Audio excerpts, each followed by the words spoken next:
Hi, it's Sandy Wyllie.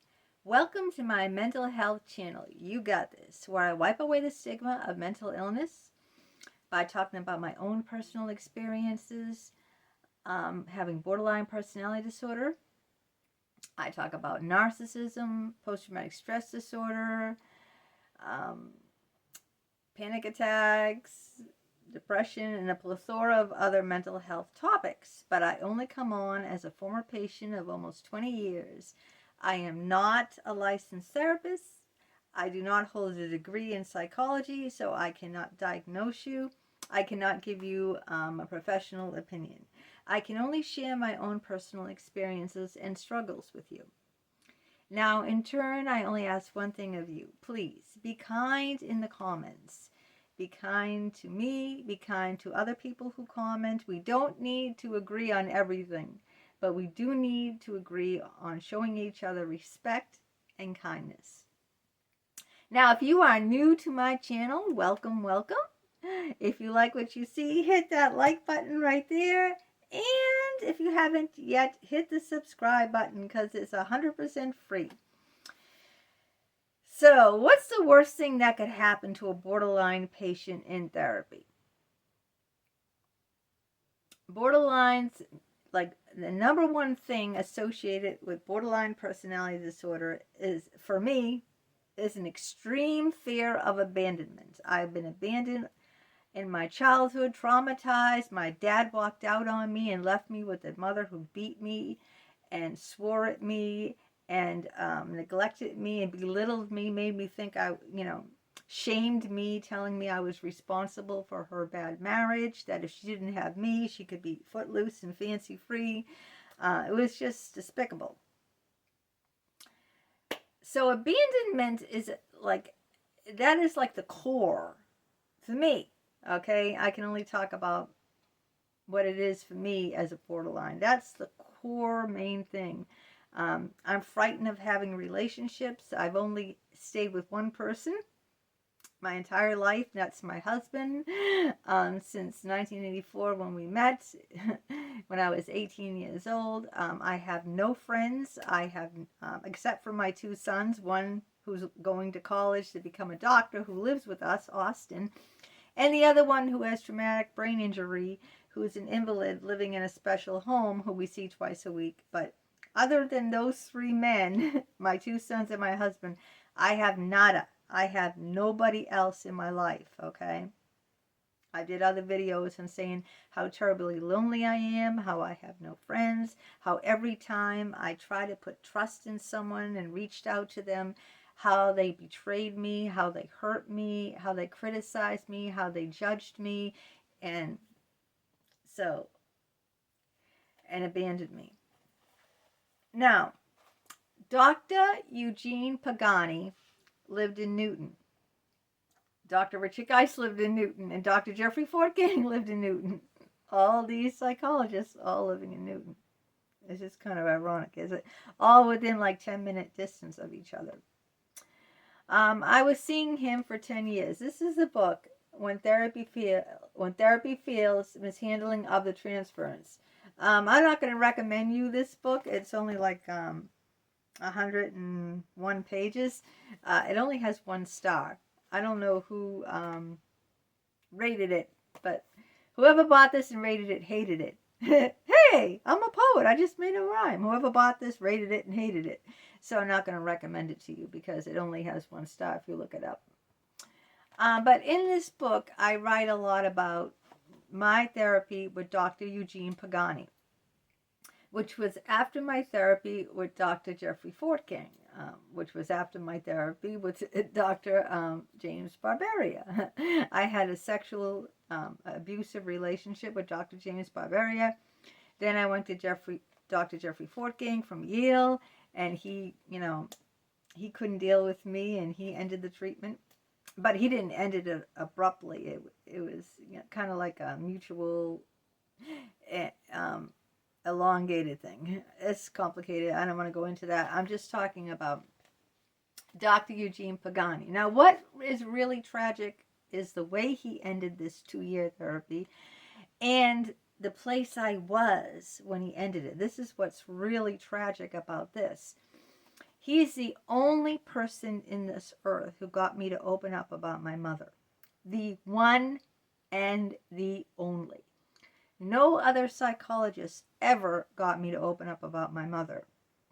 This man did, and this man was making extreme progress. I mean, this is what the tragedy is, okay? Not only did he abandon me abruptly, and I have borderline personality disorder, and then I started drinking very, very heavy afterwards, and really sinking down a rabbit hole of depression, and it was really bad. He got me to like cry about my mother, actually to begin the healing process of my mother. He actually started the healing process, all right? This is the tragedy of what happened here. Not just that I had extreme abandonment issues and I'm borderline, but that he was making great gains, with me as a patient. I didn't drink, I cut way back on my drinking, much better than I'm doing now. Now I drink 2 glasses of wine every day. Back then, when I was Dr. Pogany's patient, I might have been drinking like maybe a couple glasses of wine a few times a week. Now I drink 2 glasses of wine every single day. There isn't one day in many, many years that I go without any alcohol. Okay? When he was making great gains with me. And then suddenly, abruptly, let me read it to you. It's not every day that a patient gets abruptly and unilaterally kicked to the curb by their psychologist in an email. This happening after 2-year therapy is almost unheard of. The only reason a therapist might do this is if they feel personally threatened or someone in their family was threatened. But I assure you this wasn't the case. Here is a shocking goodbye email. Dear Sandy, after listening to your voicemail message on Saturday, it's clear we are no longer able to work together.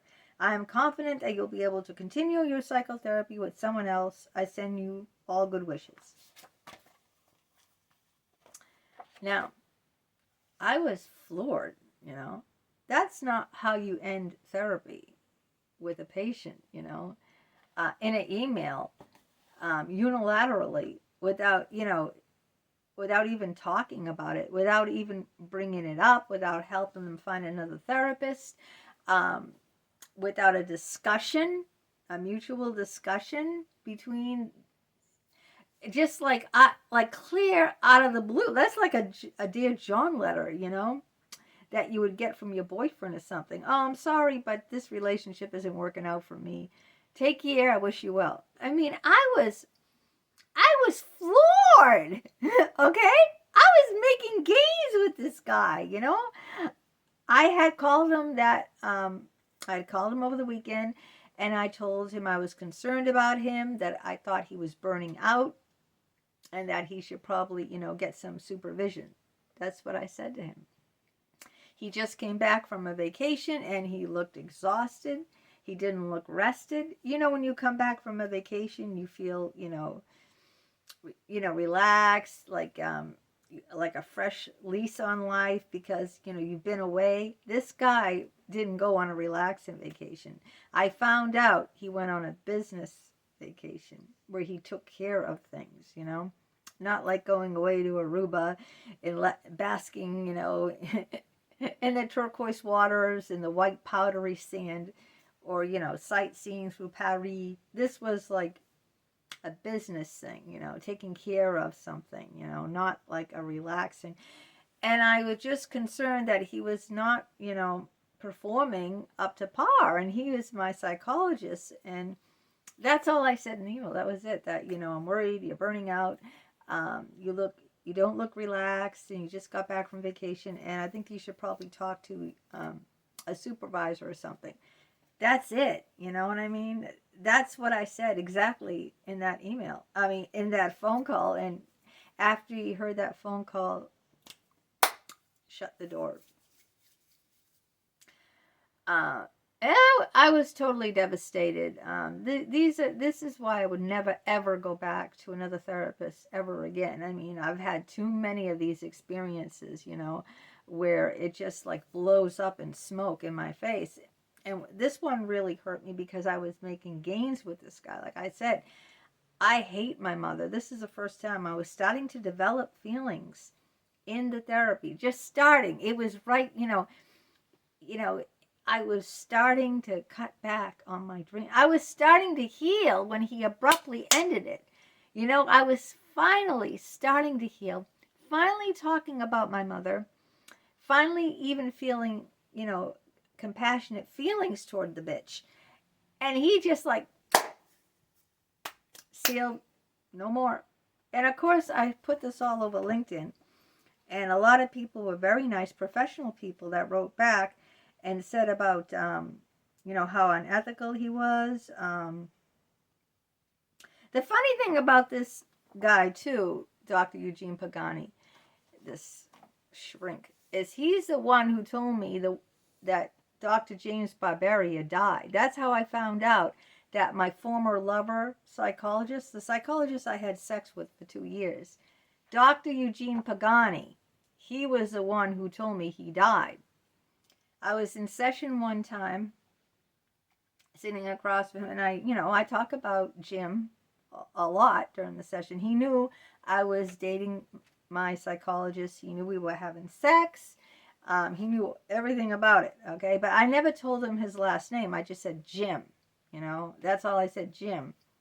And then I mentioned him one time, and his face went like this. And I go, what's wrong? His face just contorted. And he goes, do you want me to tell you, or do you want to find out yourself? Tell me. He goes, yeah, I got some bad news. I had no idea what he was talking about. And I said, tell me, I want to know. He goes, Jim died. I go, what? Jim died? He's like 62 years old. He was in perfect form, okay? He didn't smoke. He didn't drink. He didn't do drugs. He worked out. He had ripping biceps, a six-pack. He ate well. He was just like, he went to all the doctor's appointments for the physicals, the colonoscopies. I mean, you name it. He took pristine care of his health, okay? And now he's telling me he just dropped dead. And I said, you must have the wrong person, and he goes, no, I'm sure. And I said, where did you find out? And he goes, he was looking through the obituaries. So I asked him to go in his house and get me the obituary. And he went in the house and he got it for me. And right there it said, Dr. James Barbaria of Jamaica Plain died unexpectedly on Friday, June, 16th, 2017. And so this was only a few days ago that it was in, he died only a few days. It wasn't, that long ago. And I was in shock, So it was just ironic that he's the person that told me. Otherwise, how would I know? We had broken up at that point, I wasn't talking to him or anything. I had a board complaint out against him, and also I got compensation for his abuse of me, unethical abuse. But other than the board complaint, it was nothing. So, he gave me that news, and I was just, just appalled that, psychologists are not supposed to do that, all right? Let me just tell you. If they want to terminate the therapy with you, they need to discuss it with you in person and probably help you find someone else. And also, like give you like a notice, not just say, I'm not seeing you anymore. Sayonara, get lost. There's the door. More like, so I'm going to be terminating. We're going to be winding the therapy down. I don't think I can help you anymore. I'll help you look for someone. As of, June 15th, I will no longer be seeing you. They just can't end it in an email without any discussion, without giving you any leeway, without helping you find someone else. I mean, just like abruptly like that, without you even knowing there was a problem, It was just, I started drinking very heavy, and then there went all the good help that we got to at that point. It all went down the drain. It's just a shame, Every time my life seems to be improving, like I'm making strides, I'm headed in the right direction. Something comes along and just erases the whole thing. Like if you have a math problem on the board and you're solving it, you're right down to solving it, and it's just one more thing, and someone comes along with this big eraser and erases the whole equation, the whole thing that you did, or someone deletes a program that you worked really hard on, or someone rips up a paper that you wrote, your thesis paper for college, for graduating, and someone destroys it, and and destroys the copies. It's just like every time. So he got upset about a lot of things that he shouldn't have got upset about too. First of all, he didn't like that I looked him up on Facebook. Let me tell you something. If you have public profiles out there, like I have Facebook, I have LinkedIn, I have Twitter, I can't get angry if someone looks it up. If I have a public profile that anyone in the public can see, I don't have any, you can put restrictions like only your friends can see certain things, but he didn't have any restrictions. If I look him up on Facebook and there's his profile, then he got angry at me for looking him up. Everyone looks people up. I mean, I was just curious because he was my psychologist, so I looked him up. He got very offended. He thought like I didn't hack into his Facebook. I didn't do anything like that. I just looked him up like you could look me up on Facebook, right? And he got very upset about that. All he talked about was politics a lot. How much he hated Trump. I mean, I never mention politics. I'm not a political person. I'll never bring up politics to you. I never talk about politics on my channel, do I? Whatever my opinions are on abortion or whatever, immigrants or whatever have you, I don't go into it because this is a mental health channel anyway. So I only talk about mental health and my therapies. But he was always adamant how much he hated Trump, and it's like, well, that's nice and all, but what is that going to do with me? Why are you mentioning him? Why are you bringing up Trump to me? I didn't bring it up. Why are you bringing it up? And it makes no sense. It has nothing to do with my therapy. It's like, and he was always late. He came to the sessions late, and he let me leave early. So he always complained about, if I brought it up. But anyway, it wasn't the way to do it, especially with someone who has borderline personality disorder, who has an extreme fear of abandonment, especially when you're making such gains with a patient. I couldn't understand why he didn't see those gains. But I wrote a lot about the therapy, and, he was another narcissistic psychologist. And it's in this book, but yeah, I'm not going to recommend it because it only has 1 star. So there you have it. If you want, comment about, how did your therapies end? Did anyone kick you to the curb like they did me? Especially when you were making gains. And especially when you have an abandonment issue like I do. A huge one. All right, till next time, take care.